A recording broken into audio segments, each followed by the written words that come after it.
bookshelves and books and tags and all of those fun things. So today I was tagged by the lovely Ola over at The Reading Witch to do my ideal bookshelf tag, and here are my answers. Hello lovely book dragons, and welcome back to another video, or welcome if this is your first time on my channel. My name is Joana, I love to read fantasy, and today we're doing the my ideal bookshelf tag. Thank you so much Ola for tagging me. I haven't prepared, I haven't even looked at the questions, so let's just see what comes out of this. Question 1, the first book you remember reading as a child. Okay, so I'm not gonna count picture books, I'm not gonna count any of that. The first books that I remember reading, loving, that are so formative to me as a reader are the famous 5 books by Enid Blyton. I read them in Portuguese because that is the language that my mom wanted me to read them in, because she read them in Portuguese and she wanted me to read more Portuguese when I was a kid. So she bought them all for me in Portuguese and I loved them. I would always take them with me to Portugal in the summer and bring them back, which is ridiculous. I should have just left them in Portugal because I only ever read them at the beach. They were so like my summer reads. These are like little mysteries for children, and you follow 4 children and a dog who are always kind of like getting themselves in sticky situations where they have to solve a mystery, and they're so fun. I kind of really want to reread them. These books are so great. I had such a good time reading them.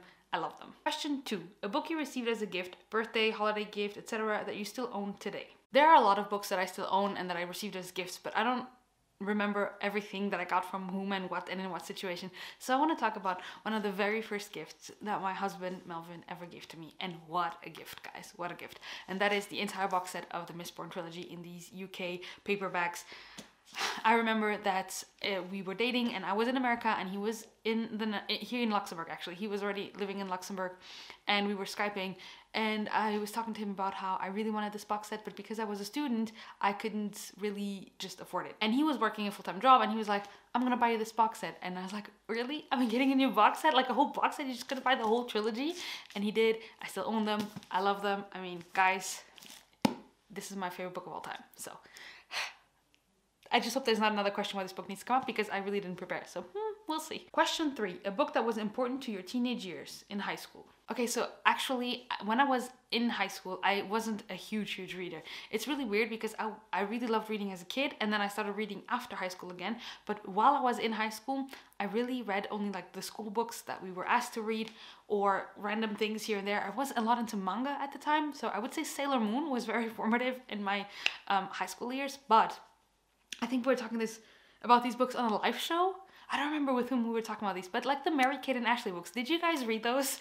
I mean, I read them when I was a teenager because I was watching all of the shows about them. I loved Mary-Kate and Ashley as a teen. Like when I was like 14 to like 16, I was obsessed with them. So I will say these because these are like, I have fond memories of these, and these are like tiny books, okay? Like 130 pages, huge font, and I would feel so accomplished because I would go to the city as like a 16-year-old girl with my pocket money that I got from babysitting. I would go to the French bookstore and I would browse them, and I wouldn't buy them in order of like book number 1, book number 2. No, I would just buy the one that I thought the cover was the nicest of, and then I would go, I would buy it, I would go home, and then I would sit in my bed and read it all in one evening. And I was like, Mom, look, I read a whole book tonight.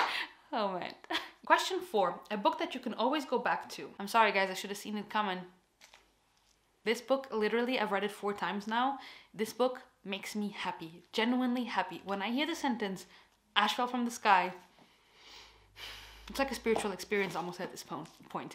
I love this book. This book always makes me feel warm inside. It makes me feel good. I love the characters.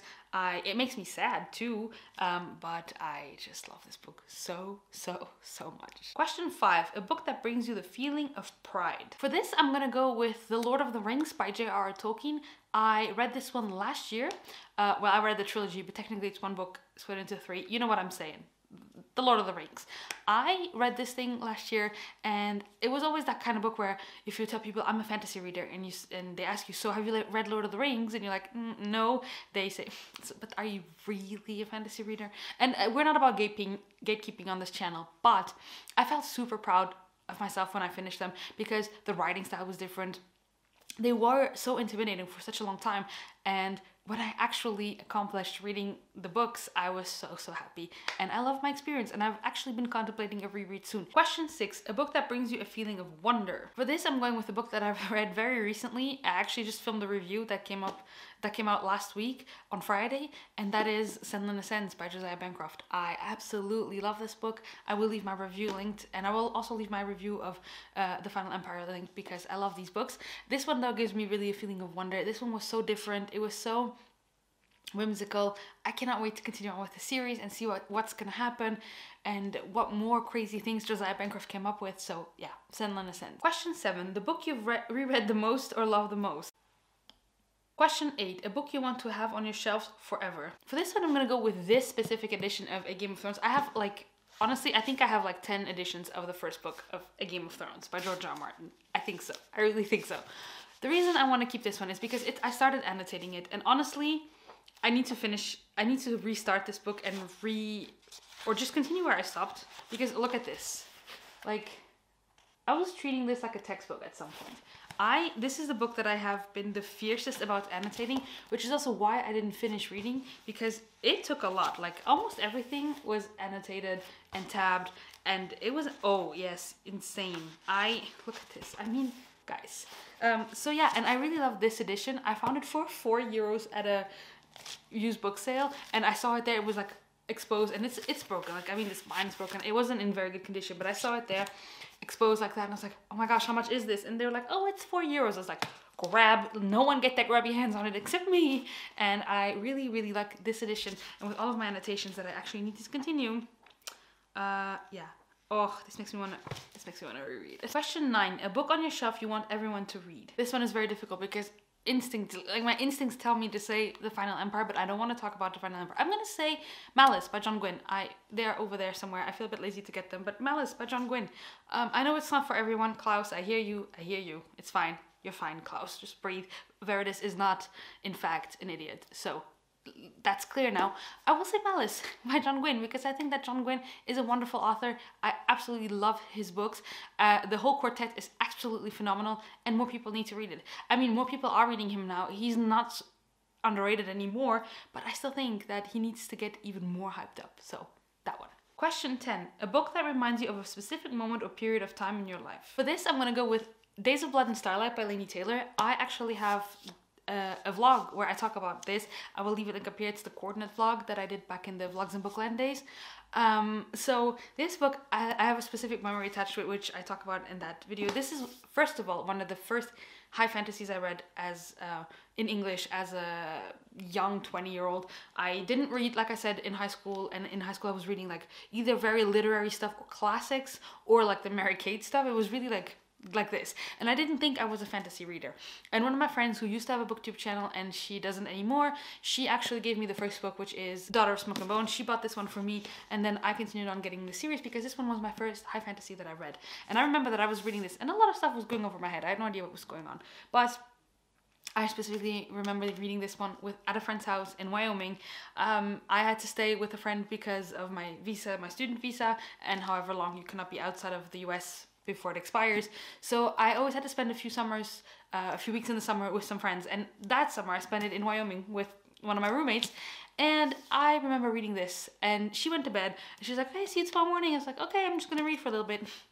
I was reading this until the sun came out, and I saw the sun come out at like 5 or 6 a.m. I don't remember. And then I was like, crap, the sun! Threw the book out and slept for like 3 or 4 hours. And then I was dead, and she's like, did you have a good night's sleep? I was like, I went to bed at 6, so because of this book. So yeah, I have very fond memories of reading this as one of my first high fantasies that I still haven't finished.